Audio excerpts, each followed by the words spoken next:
बिस्मिल्लाहिर्रहमानिर्रहीम।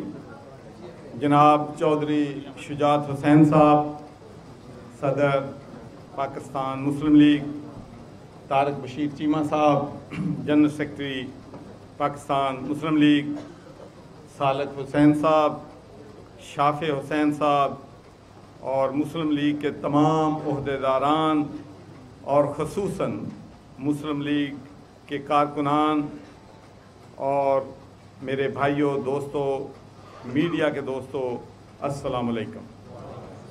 सबसे पहले तो मैं चौधरी शुजात साहब का शुक्रिया अदा करता हूँ, तारक बशीर चीमा साहब का, कि उन्होंने मुझे पाकिस्तान मुस्लिम लीग में आने की दावत दी।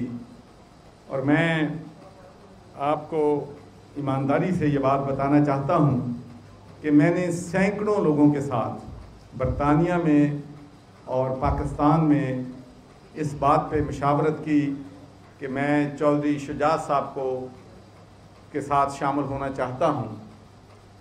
हर शख्स जिससे मैंने बात की, उन्होंने एक बात ज़रूर कही कि चौधरी शुजात साहब एक क्रेडिबल आदमी है, ऑनेस्ट आदमी है और पाकिस्तान की सियासत में हमेशा एक रोल रिकन्सिलेशन का लोगों को आपस में जोड़ने का रोल जो है इन्होंने हमेशा अदा किया है।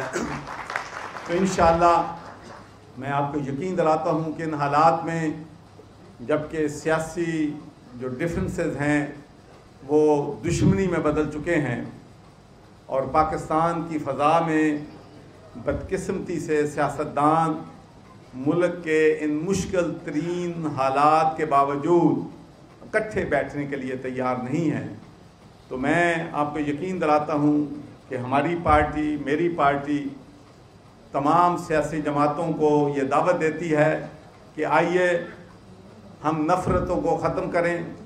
पाकिस्तान हमारा मुल्क है, ये हम सब का मुल्क है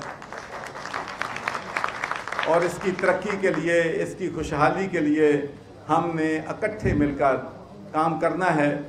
और जो फैसला है इस बात का कि किसने इस मुल्क में हुक्मरानी करनी है, वो अवाम का फ़ैसला है और अवाम फ़ैसला करें। लेकिन हम कम अज़ कम सियासतदान इन मुश्किल तारीख़ के मुश्किल तरीन हालात में हमें चाहिए कि हम इसमें इकट्ठे जो हैं वो ज़रूर। जब मैं पाकिस्तान आया था तो मेरी एक ख्वाहिश थी कि मैं जिस तरीके से बरतानिया में, यूरोप में, अमेरिका में, कनाडा में सियासी जमातें काम करती हैं, जमहूरी जमातें होती हैं, मशावरत के साथ चलती हैं और उन सब की जो फ़ौक़ियत है वो पार्टी के कारकुनों को होता है, पार्टी की मेंबरशिप को होता है। जिस मुल्क में मैंने सियासत की है वहाँ का प्राइम मिनिस्टर या वहाँ का जो पार्टी का चेयरमैन जो है वो किसी काउंसलर का टिकट भी नहीं दे सकता। काउंसलर को जो टिकट मिलता है पार्टी का, एमपीए को जो पार्टी का टिकट मिलता है, मेंबर ऑफ पार्लियामेंट को जो पार्टी का टिकट देता है, वो उस इलाके के जो पार्टी के मेंबर होते हैं वो फैसला करते हैं कि किसने हमारा एमएनए बनना है, किसने हमारा एमपीए बनना है।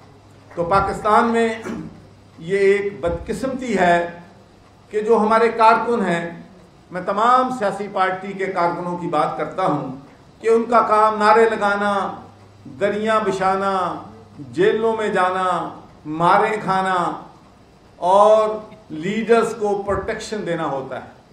और जब पार्टियां इक़्तिदार में आती हैं तो कारकुनों का उसमें कोई हिस्सा नहीं होता, उन बेचारों को कोई नहीं पूछता।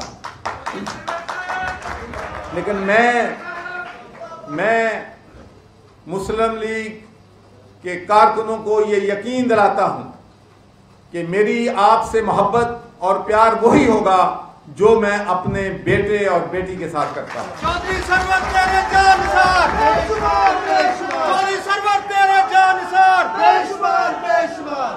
और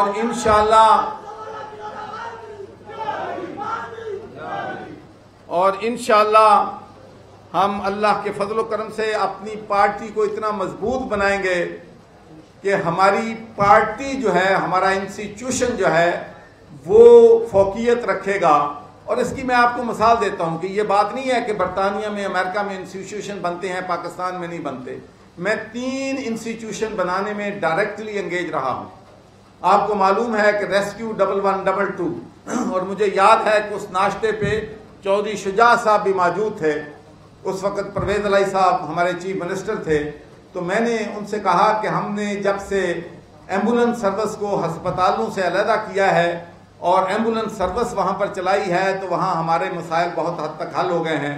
तो आप यहाँ पर एक एम्बुलेंस सर्विस शुरू करें। इनकी सारी ट्रेनिंग, उनका खर्चा सारा जो है वो ग्लासगो सिटी काउंसिल जो है वो अफोर्ड करेगी।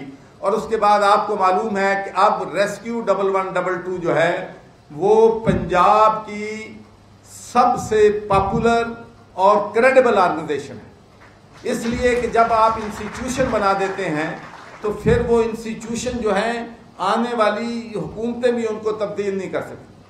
फिर उसके बाद हमारा एक बहुत बड़ा इशू था, ओवरसीज़ पाकिस्तानियों के मसाइल जो हैं वो हल नहीं होते थे, उनकी मुश्किलात थी। तो उनके लिए हमने पंजाब ओवरसीज़ कमीशन बनाया। अगरचे मैं बात तस्लीम करता हूँ कि लोगों के, ओवरसीज़ पाकिस्तानियों के हमारे सारे मसाइल बदकिस्मती से हल नहीं हुए, लेकिन उससे लोगों को बहुत बड़ा रिलीफ जो है वो ज़रूर बुना है। और वो इंस्टीट्यूशन जो है वो आपकी जो है इस वक्त भी लोगों की मदद कर रहा है।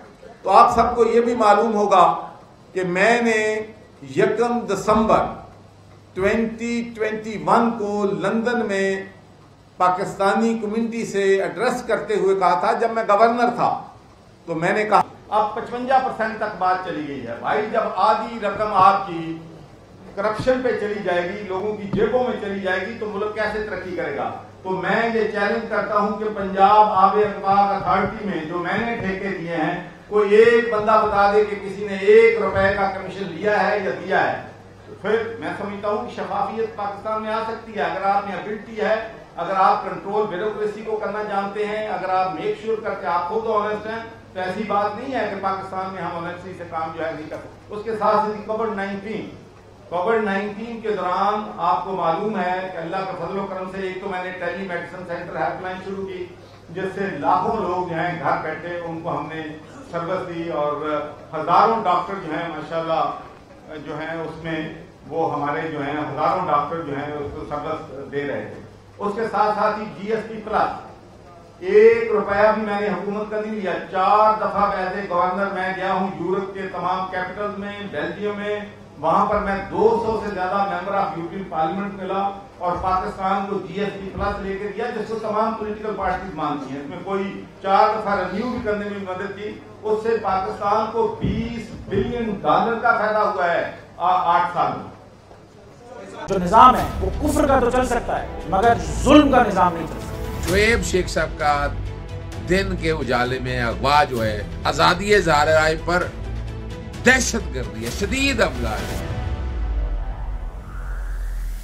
तो 8-9 साल बाद ये FIR दर्ज हुई है जो कानून के भी मुतसादिम है कि एक शख्स के खिलाफ एक ही मुकदमे के किसी भी हिस्से के बारे में 2 दफा उसका ट्रायल नहीं हो सकता। साथी बरादरी अगर आपस में मुत्तहिद होकर तहफ़्फ़ुज़ नहीं करेगी कि इस तरह की जो यलगार है, एक रियासती जबर है, उसको जब तक कला कमा नहीं करेगी तो फिर कल को खुद भी इसमें आएंगे। ये इसलिए हो रहा है कि वो आज़ादी अदलिया के लिए वो खड़े हैं और जो काम कर रहे थे, और आज़ादी सहाफ़त जो होती है वो आर्टिकल 19 प्रोटेक्ट करता है, लेकिन ये इस तरह से आवाज़ नहीं दबाई जा सकती। कोर्ट ये कहती है FIR अगर डिले हो जाए तो वो FIR के कोई बटन नहीं रहेगा, कोई चीज जो एलेज की है वो भी नहीं रहेगी। तो गवर्नमेंट जो है वो कोई न कोई तरीका या हरबा इस्तेमाल करेगी अब बोल को खामोश करने के लिए और शुएब को खामोश करने के लिए। जो निजाम है वो कुफ्र का तो चल सकता है मगर जुल्म का निजाम नहीं चल सकता। सब्सक्राइब करें और बेल दबाएं ताकि कोई खबर रह न जाए।